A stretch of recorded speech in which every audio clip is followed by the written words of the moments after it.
Muy buenas tardes a todos.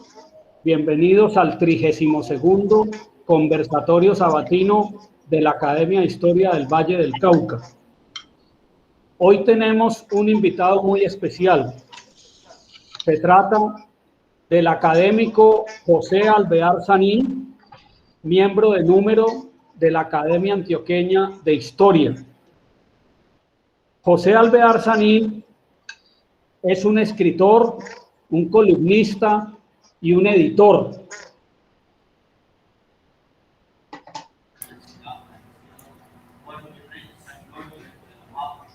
Él realizó sus estudios de banca y seguridad social en París, planeación en el London School of Economics, desarrollo económico en la Escuela Nacional de Administración Pública de Alcalá de Henares y estudió administración educativa en la Universidad de Reading en Inglaterra. El académico Alvear Sanín ha sido columnista en los periódicos El Colombiano, El Tiempo y El Mundo, donde ha colaborado durante muchos años con escritos analíticos sobre aspectos históricos de la vida nacional. También ha escrito columnas sobre cuestiones del transporte en nuestro país. Su primer libro, titulado La vida ejemplar de Mariano Ospina Pérez, fue publicado en el año 1988 y fue premiado en un concurso para la celebración del nacimiento del presidente Ospina Pérez. En el año 2003, el académico José Alvear Sanín publicó un segundo libro titulado Los espectros de Panamá. En ese libro, él recuerda los 100 años del despojo que privó a Colombia de su territorio estratégicamente más valioso por la posición privilegiada de Panamá dentro de las principales rutas del comercio mundial. En el año 2005, la Corporación Autónoma Regional del Río Grande de la Magdalena publicó el libro del académico José Alvear Sanín titulado Manual del Río Magdalena. Y en el año 2008, con ocasión del centenario del Ministerio de Obras Públicas y Transporte, ese ministerio publicó el libro titulado Historia del Transporte y la Infraestructura en Colombia, 1492-2007. Más recientemente, el académico José Alvear Sanín publicó un libro titulado Monografía Histórica y Económica del Municipio de La Ceja, con el cual ganó un premio del Instituto de Desarrollo de Antioquia. El académico José Alvear reside precisamente en el municipio de La Ceja, Antioquia. Pero hay otro libro que él publicó, del cual no tengo pues el ejemplar, y es sobre el negocio del metro, el metro de Medellín. Con ese libro él se ganó el premio Diners de periodismo económico, ¿sí? José Alvear Sanín es un miembro de número de la Academia Antioqueña de Historia. Él trabaja en temas de historia del transporte terrestre, fluvial, marítimo y aéreo. Es una verdadera autoridad en estos temas y tenemos hoy vamos a tener el privilegio de escuchar su conferencia titulada Origen y desarrollo de los ferrocarriles colombianos. Muchas gracias por esta invitación. Me siento profundamente reconocido de haber sido invitado por un grupo tan valioso como el de la Academia de Historia del Valle, una academia hermana de la nuestra. y en la cual el doctor Mario Andrés Llano Restrepo viene realizando una labor preciosa de conversatorios y conferencias que es envidiable y que crea vínculos estupendos entre los participantes de esas reuniones. Bueno, realmente no sé ni siquiera bien cómo llamar la conferencia porque es verdad que me voy a ocupar del tema de los ferrocarriles y su origen, pero quiero hacer algunas precisiones sobre el transporte, los orígenes del transporte ferroviario en el Valle del Cauca. Bueno, cuando empieza ese tema del ferrocarril, Colombia es un país que no conoce la rueda, es decir, el punto terrible es que Colombia a mediados del siglo XIX no conocía la rueda. Es posible que en Bogotá hubiera una o dos carrozas que llamaban, uno o dos coches tirados por caballos. Es decir, hacia 1850, en Colombia, o lo que llamaba la Nueva Granada, la República de la Nueva Granada, pues el transporte tenía más o menos 2 siglos de atraso. Las cargas, las poquísimas cargas que circulaban por los pésimos caminos del país, circulaban en el lomo de animales, fuera caballos, yeguas, asnos, bueyes, por unos caminos absolutamente espantosos que no estaban siquiera empedrados, es decir, eran los antiguos caminos de los indígenas sin mayor mejora. Todo lo contrario, antes se habían hecho más malos porque los indígenas se movían, los poquitos indígenas que iban de un lado a otro, iban caminando a pie y descalzos. En cambio, las pezuñas de los animales dañaban esos caminos. Eso era algo absolutamente espantoso. Bueno, entonces Colombia no conocía la rueda, pero sí conocía la pólvora. Vivíamos en guerras civiles. Y entonces, pues el país también hay que entenderlo cuando ya llega la federación en el año 63 de 1863. Como dijera yo, es un gobierno central que poco puede hacer, unos estados soberanos ridículos que se pelean entre ellos y viven en guerras, y más o menos la mitad del país pertenece al Estado soberano del Cauca. De eso no se han dado bien cuenta la gente. La preponderancia que tenía el Estado soberano del Cauca. Iba desde Antioquia hasta Nariño, pero teóricamente, por lo menos, manejaba también los territorios nacionales. O sea que era pues, fácilmente el 60% del territorio nacional. Y fue un milagro realmente que el país no se dividiera porque los caudillos caucanos trataban siempre de gobernar el país. Cuando no se hacían elegir para esto del atraso terrible de las comunicaciones en Colombia, en 1854 el gobierno colombiano concede un privilegio para el establecimiento de un tren, de un ferrocarril que atraviesa el Istmo de Panamá. Ese ferrocarril que se llamó el Panamá Railroad no es realmente un ferrocarril colombiano, es un ferrocarril de unos inversionistas norteamericanos que hacen la más extraordinaria operación porque las carrileras no habían unido todavía al este con el oeste americano. Eso no llega hasta 1869. Pero aún después de que se unen los dos extremos del continente, la gente prefiere viajar en barco hasta Colón, atravesar por el ferrocarril a Panamá y subir por un barco hasta California, donde está la fiebre del oro. Y además se está empezando a desarrollar ese estado que llegará a ser el más importante quizá de los Estados Unidos. Pero Colombia además no tenía ingenieros, no tenía nada, nada, absolutamente nada. No tenía sino guerras civiles.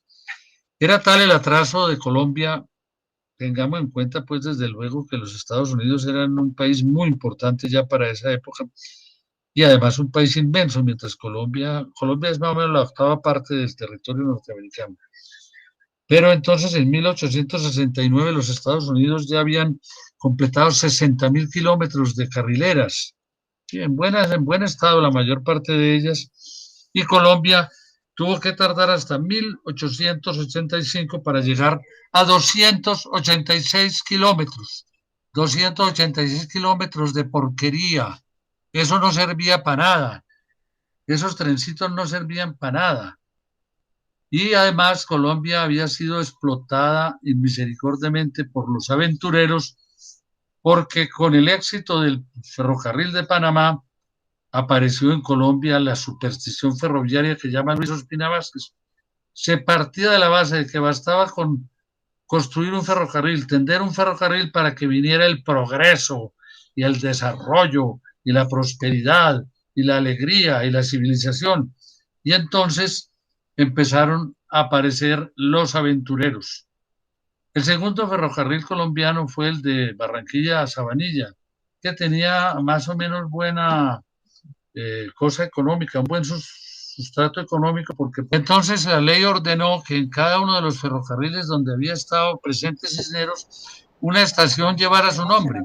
Y posteriormente se ordenó hacer una estatua en el parque de Cisneros, en la plaza de Cisneros de Medellín, y todos los antioqueños que no han nacido en el Parque Berrío han nacido en el Parque de Cisneros. Bueno, en todo caso, Cisneros es un mito que afortunadamente un ilustre vallecaucano, Alberto Mayor Mora, desnudó. Y cuando Alberto desnudó a Cisneros en un excelente libro, yo me entusiasmé más con el tema ferroviario y aprovechando la invitación que me hizo Andrés Uriel Gallego, gran ministro de Obras, me fui al ministerio casi un año a rebrujar papeles en el archivo para escribir la historia del transporte y la infraestructura en Colombia que ese ministerio ordenó cuando cumplió 100 años. Pues bien, el ferrocarril entonces de Antioquia, voy a tener que ocupar algo del ferrocarril de Antioquia por la similitud que tiene con el Valle, porque la historia del ferrocarril de Antioquia está hermanada con la del ferrocarril del Pacífico en sus inicios por el pícaro que estuvo al frente de ambas empresas. Hombre, Cisneros era un individuo que no tenía estudios profesionales. Él pretende haber estudiado en el Rensselaer Polytechnic Institute, pero una investigadora colombiana se estuvo buscando y no aparece en el Instituto Rensselaer ni en la Universidad de La Habana, y las aventuras de él se presenta como un patriota que luchaba contra los españoles y no sé qué y aquello de más allá. Se exilia de Cuba en circunstancias pues muy pintorescas o muy aventureras. Entonces allá se comían hasta ratones en la pensioncita donde vivía Cisneros. El don Enrique Meiggs, como llaman los peruanos al famoso Meiggs, que era un ingeniero americano que estafó al Perú. Bueno, él le da algún trabajito a Cisneros para que no se muera de hambre, y de pronto aparece un contrabandista antioqueño de Panamá, un señor Céspedes, y yo no sé cómo se conecta con Cisneros y se lleva a Cisneros a Medellín. En Medellín estaban muertos de la gana de hacer un ferrocarril.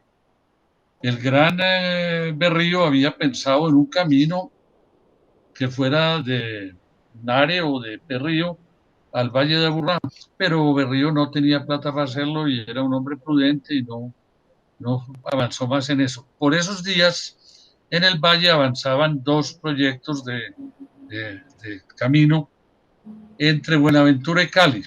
El primero que todos ustedes recuerdan es una empresa del general Tomás Cipriano de Mosquera que hablaba de un camino carretero. ¿Qué es un camino carretero? Realmente el camino carretero era más o menos un camino sobre el cual iban unos rieles para que se pudieran arrastrar por tracción animal carretas. Esa trocha estrecha es muy interesante, es la trocha 914 centímetros.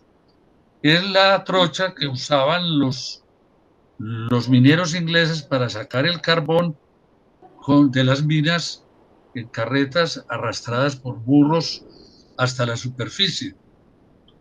Esa trocha angosta tiene un origen histórico muy interesante. Es la trocha de los carros de los romanos, de esas aurigas que vemos en las películas La trocha romana se repite en la Inglaterra de las minas, se repite en los primeros ferrocarriles y llega a Colombia la idea pues de un camino donde se puedan arrastrar carretas.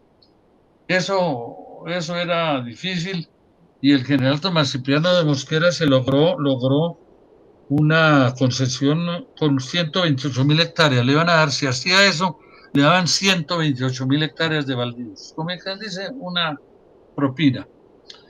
Su rival, el general Obando, tenía otro proyecto para el cual le iban a dar era algo así como 50.000 fanegadas de tierra y un privilegio que le extendieron a sus herederos hasta 1903. Bueno, pero la verdad es que esos caminos, esas ideas de camino entre Buenaventura y Cali nunca se concretaban porque tenían pues el problema del costo y el problema del agua, que era impenetrable. Eso es una de las hazañas de la historia colombiana, haber vencido los obstáculos entre Buenaventura y Cali. Bueno, pues bien, Cisneros llega a Medellín y en 11 días unos señores que nunca habían montado en tren ni habían ido a Europa, no conocían siquiera Bogotá, le conceden pues todo lo que el tipo pide.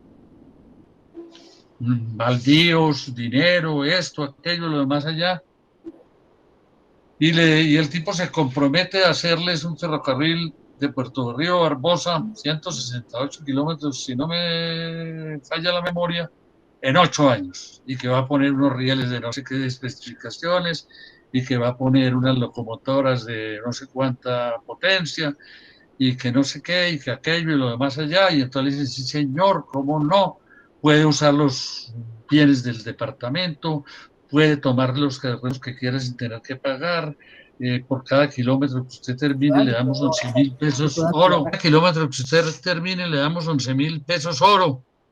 Bueno, y el hombre entonces cada que hacía algún kilométrico le daban 11.000 pesos oro, y básicamente lo que el señor Cisneros hacía era coger esa plata e invertirla en unos negocios de navegación en el Magdalena.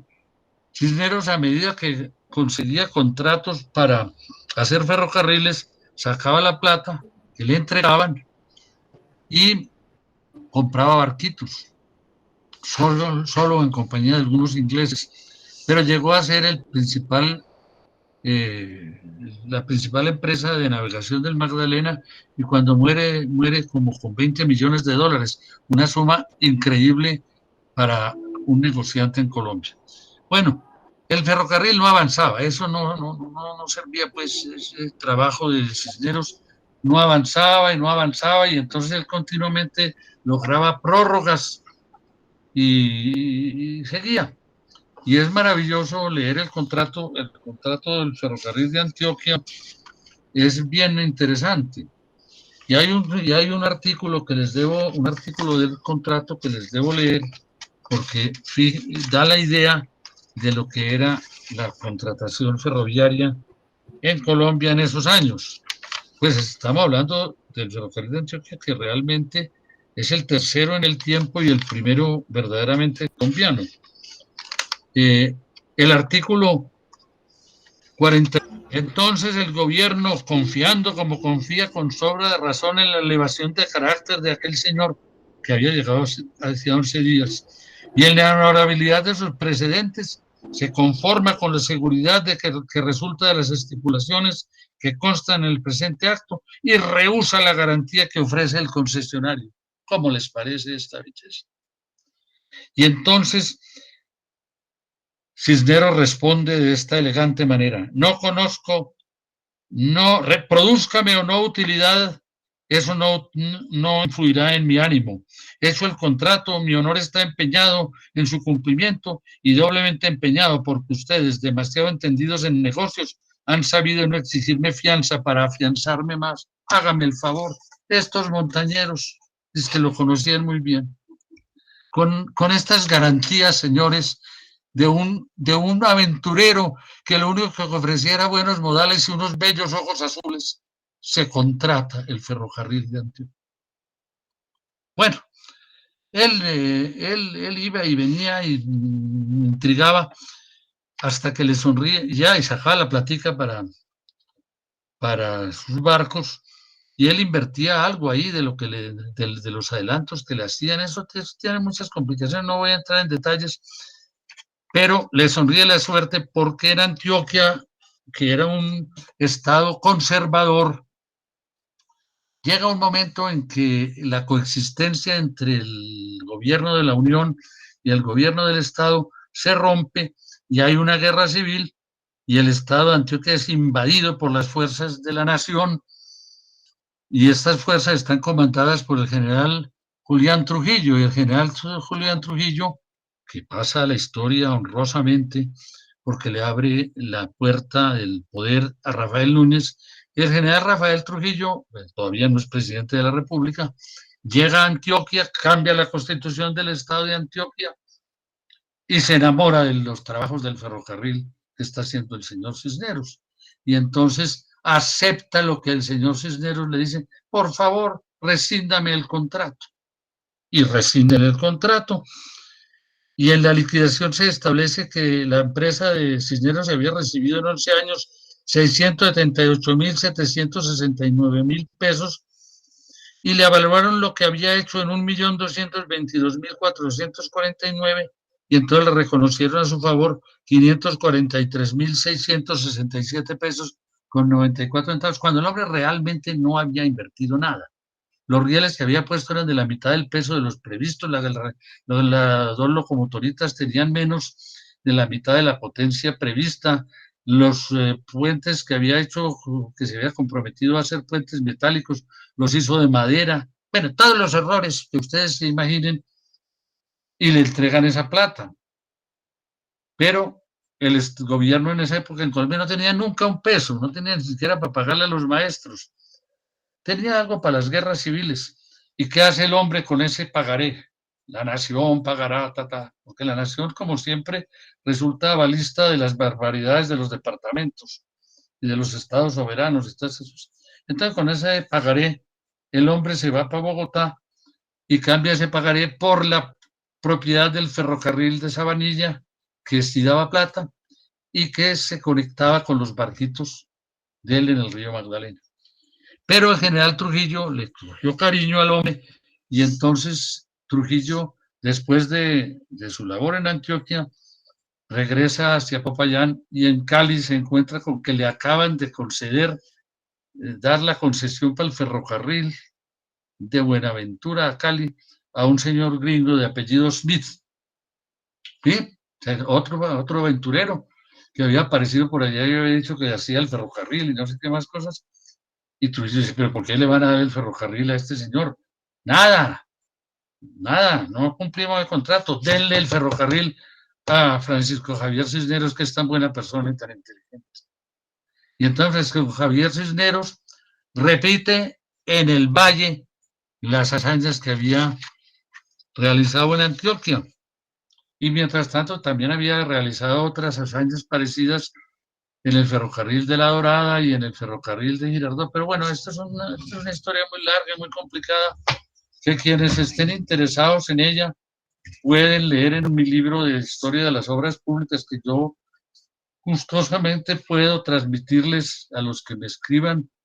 Me pueden escribir a alvear.editor@gmail.com y yo les mando el texto. Son 622 páginas llenas de información, y además libro muy benéfico para los que tengan la desgracia del insomnio, porque unas pocas páginas de ese libro vencen cualquier insomnio. Bueno, dejemos un poco ahí la situación, y entonces fíjense ustedes cómo el problema de...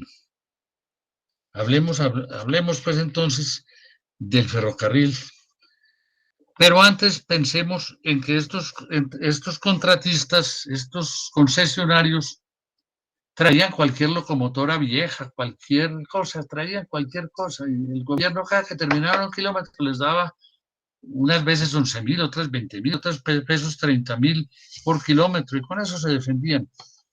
Ya en una época tan avanzada como 1920 y tantos, Alfredo Ortega, que fue el director de los ferrocarriles en el Ministerio del Transporte. ¿Sí me oyen? ¿Usted no se ha ido? Alfredo Ortega escribió varios libros sobre transporte que son muy importantes, sobre la historia de los ferrocarriles. Sí, sí estoy, sí. Bueno, Ortega escribió 2 libros muy importantes sobre la historia de los ferrocarriles. Trabajó como 30 años en eso desde el Ministerio de Transporte, de Obras Públicas, y le parecía que los costos kilométricos en Colombia no eran preocupantes. Llegaban a 60, 70, 80 mil pesos por kilómetro, mientras en Alemania eran 7.490, en Austria 22.000, en Australia 21.000, en Bélgica 8.000, en los Estados Unidos 18.000, en Francia 9.000, en Inglaterra 12.000, en Suecia 22.000, aquí llegaban a 40, 50, 60.000 costo por kilómetro. En el Valle del Cauca, por ejemplo, el costo por Cisneros en el Valle del Cauca, el costo por kilómetro bajo Cisneros fue de 66.925 pesos. Bajo Cherry fue de 112.923. Bajo Muñoz Botero fue de 58.807. O sea que los concesionarios estafaban al gobierno de una manera que se queda uno difícil. Inclusive yo como antioqueño, que he vivido el metro de Medellín, que es uno de los grandes chanchullos de la historia mundial, me horrorizo con las cifras de los costos kilométricos en Colombia en el siglo XIX. Detengámonos un momentico entonces en que Cisneros logra la rescisión de su contrato en el Valle del Cauca después de 7 años en que hizo apenas 27 kilómetros y se había comprometido en hacer en ese tiempo de Buenaventura a Cali. Entonces, pues se va a Cisneros y entonces aparece otro que se llama Cherry. Cherry es un gringo que sustituye a Cisneros y poco más hace. Cherry hace 8 kilómetros. Y entonces aparece un belga, un señor Jean Goldman, que obtuvo una garantía sobre el capital y aceptó costo kilométrico de $42.000. Goldman no hizo nada y le trasvasó a un señor que se decía llamarse Conde de Gossancourt, quien no clavó un riel, pero obtuvo la devolución de la garantía constituida por su cedente, intereses del 7% sobre la misma y 4.000 francos de indemnización por un paseo que hizo a Cali. Bueno, a este pequeño chanchullo siguió uno inmenso, el del señor Cherry, ciudadano. Por Cherry empezó y se fueron esto y volvió Cherry. Y ya Cherry sí sabía cómo manejar las cosas.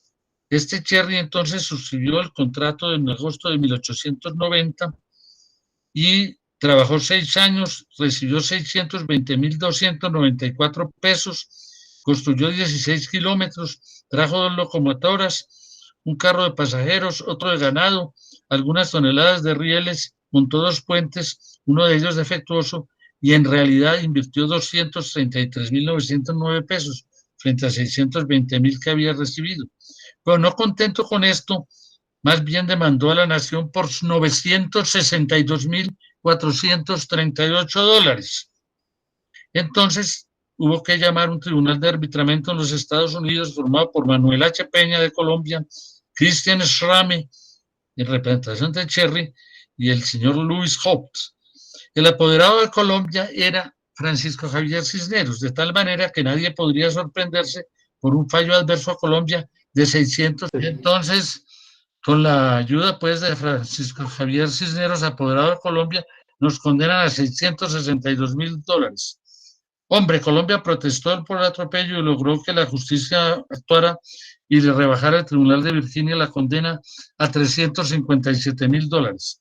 Apeláramos a la Corte Suprema de los Estados Unidos, que nos trató muy bien, nos condenó a los $933.382 en oro. Además de indebida, esa suma era enorme y no obstante la reciente amputación de Panamá, nuestro gobierno accedió a pagarla.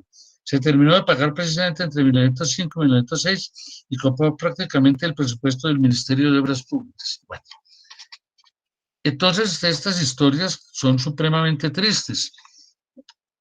Y llegamos al quinquenio de Rafael Reyes. Y entonces, una pequeña anécdota, el ingeniero Camilo C. Restrepo, que estaba, antioqueño, que estaba construyendo el ferrocarril de Amagay, que era un tipo interesante, viaja en julio de 1908 a Bogotá a hacer alguna gestión. Eso era un viaje pues de 8 días o 10 días, porque había que ir en el ferrocarril hasta cierto punto, transbordar Puerto Berrío, barco, bueno, 8 o 10 días. En medio del camino, Camilo C. se encuentra en algún lugar cerca de Honda con una locomotora y le escribe a la señora, a su esposa, y le dice que bueno, que da lástima ver todo el dinero que se ha malgastado sin provecho de ninguna clase en materiales para puentes de acero, en máquinas para minas y hasta en locomotoras que no sirvieron porque las pidieron más anchas que la vía construida. En Honda hay una locomotora que no... Bueno, cuando el contratista no era inglés o griego, que eran horribles, espantosos, era colombiano. Y entonces el colombiano se iba para Londres, inscribía su compañía en el Reino Unido y obtenía entonces la protección de su majestad británica frente al gobierno colombiano. Esa es más o menos, un poquito exagerada, dirán algunos, la historia de los primeros ferrocarriles de Colombia. El ferrocarril del Valle, entonces, lo que encuentra usted en el ferrocarril de Antioquia, en el ferrocarril del Valle, cuando termina el gobierno, cuando empieza el gobierno del general Reyes, es una verdadera vergüenza. El general Reyes hace un trabajo importante en ferrocarriles, pero es bien discutible cómo van a tener ustedes que oír esta cita, que es muy desconocido. Es el discurso del presidente Reyes en la exposición ferroviaria de Bogotá el 24 de octubre de 1907. Eso me lo encontré ya en un libro de José Manuel Pérez, el memorándum ferroviario.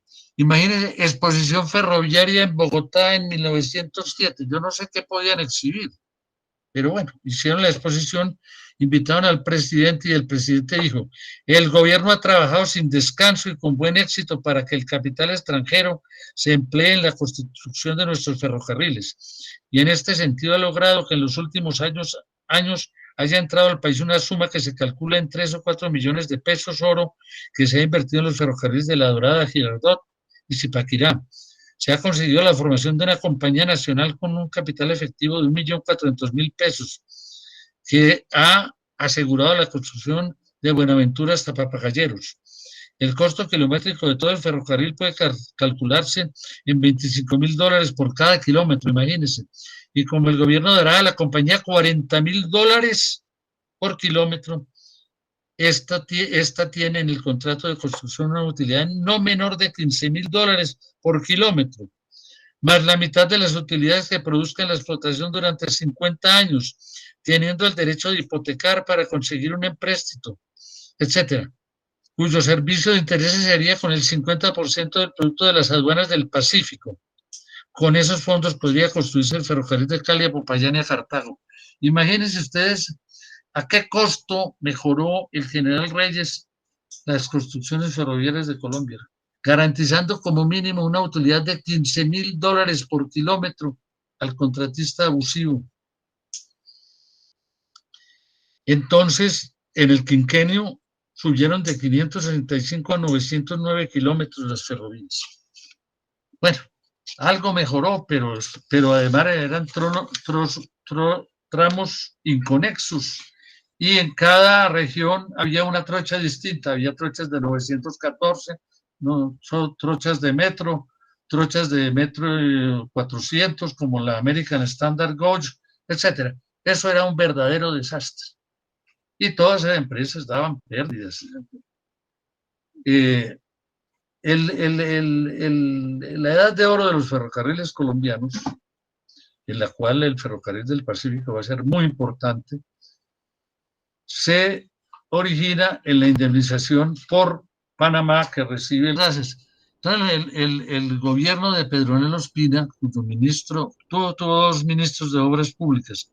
Primero, Aquilino Villegas, que lo hizo bien, pero cuando ya hay más plata, entra como ministro de Obras el ingeniero Laureano Gómez, quien hace una labor formidable en ferrocarriles. Construye 800 kilómetros de vías, empalma un montón de ferrocarriles, unifica las trochas y sobre todo, y más importante, compra maquinaria, compra locomotoras de verdad. Una que vamos a ver allí, Mario la puede mostrar, una locomotora del Ferrocarril del Pacífico ya en los años 28. Ya es inclusive más interesante el tema porque el gobierno de Pedronel se hace a los servicios de un ingeniero inglés que se llamaba Mr. Dewhurst. Y Dewhurst viene y diseña unas locomotoras adecuadas para las pendientes de los ferrocarriles de montaña en Colombia. Yo creo que se compraron algo así como 200 locomotoras en esa época y la red llegó hasta 4.000 y pico de kilómetros, de los cuales 800 eran del ferrocarril del Pacífico. El ferrocarril del Pacífico tenía realmente dos ramales, Buenaventura, Cali, Cartago y Armenia, y el otro ramal que era Buenaventura, Cali, Popayán. Se pensó llevar hasta Nariño, pero nunca hubo ya dinero para hacerlo. ¿Por qué fue tan importante el ferrocarril del Pacífico? No solamente por su longitud, era el más largo del país, el total de sus carrileras sumaba más de 800 kilómetros, sino porque modificó como te dijéramos, los flujos del comercio exterior colombiano. Antes del ferrocarril del Pacífico, la cosecha cafetera del antiguo Caldas salía hasta Honda y de Honda se embarcaba en vapores hasta Cartagena o Barranquilla, y la cosecha cafetera de Antioquia, que era muy importante, salía por el ferrocarril de Amagá a Medellín. Del Pacífico empieza a funcionar de verdad, de Armenia a Buenaventura, y empalma ya con el ferrocarril, con el ferrocarril de Antioquia en La Pintada. El café de Caldas y el café de Antioquia, que eran el 60-70% de la cosecha nacional, sale por Buenaventura. Y Buenaventura se convierte en el gran puerto de Colombia. Y el café por barco va, bien sea a California o bien sea a la costa este atravesando el canal de Panamá. Y ese café sale rápidamente por el ferrocarril hasta Buenaventura, en vez de tener que hacer una travesía de 15 o 20 días por el Magdalena cuando hay caudal navegable, o que se quedaba el café esperando 15, 20 días, un mes cuando había sequía, que el vapor lo alcanzara a llevar a los puertos del Caribe. Entonces, la combinación entre café y ferrocarril del Pacífico es una cosa demasiado importante y abre una etapa grande de crecimiento de la economía del Valle del Cauca. Los ferrocarriles colombianos entonces van a tener una edad de oro que avanza desde 1926 hasta 1946. Son 20 años en que los ferrocarriles funcionan con el impulso que les deja Pedronel Ospina. ¿Por qué? Porque ocurre una de las cosas más sorprendentes en la historia económica del país, y es que en 1930 los liberales llegan al poder y resuelven que los ferrocarriles son conservadores y que las carreteras, en cambio, son liberales. Y entonces dejan de invertir dinero, dejan de invertir. ¿Me están oyendo, no? Sí, lo estamos escuchando, adelante. Bueno, entonces los gobiernos dejan de invertir dinero en los ferrocarriles y todos los equipos de transporte que no tienen mantenimiento adecuado y tales cosas, pues o hay que... Ese horror que fue dispersar los esfuerzos, en vez de hacer, realmente también se necesitaban las carreteras, pero en vez de hacer algunas buenas carreteras para los 10-12 mil automotores que había en Colombia en 1937, hicieron 16.000 kilómetros de carreteras y no les daban mantenimiento. Lo que había era contratos, contraticos a todos los paniaguados de los senadores y representantes a la Cámara y al Senado. Eso fue una verdadera tragedia ya en 1946, cuando el país empieza a pensar de una manera interesante, de una manera completa sobre el problema vial, el problema de transporte. Ya los ferrocarriles están heridos de muerte, ya son cadavéricos. Ya una carga de Buenaventura a Bogotá por tren, cuando no llega saqueada a Bogotá, tarda una semana y ya el camión lo puede llevar en 2 días. Y esa historia triste de los ferrocarriles va a seguir así hasta el gobierno de Virgilio Barco, que es el que fue finalmente capaz de decir, esta vagabundería se acabó, estos ferrocarriles no sirven para nada, no dan sino pérdidas, son unos trazados del siglo XIX, van a unas poblaciones donde no se genera carga ni tráfico de pasajeros. El futuro del país será algún día de ferrocarriles técnicos sobre que rueden en superficies planas, donde haya volúmenes apreciables de carga, etcétera, etcétera. Entonces, seguimos en el país apegados a la idea romántica de los ferrocarriles. Ninguno de nuestros antepasados dejó de trabajar algún día en un ferrocarril. Entonces, todos los colombianos viven diciendo, ay, hay que volver a tener ferrocarriles, hay que restaurar la línea férrea de Medellín a Puerto Berrío, ay, que no sé qué, no sé qué. No, esas son ilusiones y tonterías. El día que el país tenga mucho dinero, pues tendrá que hacer ferrocarriles modernos que valen 40, 50 millones de dólares por kilómetro, pero no puede ponerse a restaurar líneas inútiles, como ya hemos visto, por ejemplo, en el Valle del ferrocarriles que no servían para nada, pero sino para gastar plata, para consumir recursos del presupuesto nacional. Entonces, pues, nuevamente les agradezco haberme invitado a hablar y los que quieran tener alguna información un poquito más prudente, pueden realmente pedirme el libro y yo con mucho gusto se los transmito. Tengo una versión completa en internet que se puede bajar. Son 600 y pico de páginas en las cuales los ferrocarriles ocupan fácilmente 200. Y he tratado de mirar el problema ferroviario desde un punto de vista no romántico, sino ir a los hechos reales. Dejar de creer en figuras tan maravillosas como la de Cisneros, que ha sido, desde luego, elevada hasta el imperio cuando realmente hubiera merecido la cárcel. Bueno, muchas gracias a todos ustedes por la paciencia. Muchas gracias, académico José Alvear, por su exposición. Para facilitar las cosas sobre el envío del libro, si usted me autoriza, como yo tengo el PDF, el archivo PDF del libro, yo se los podría enviar, como tengo la lista de correos de los miembros de la academia, se los podría enviar directamente yo para facilitarle a usted las cosas, que usted no tenga que enviar el libro cada vez que alguien se lo solicite, como usted quiera. Muchas gracias. No, me parece maravillosa su oferta, mi querido doctor Mario Andrés.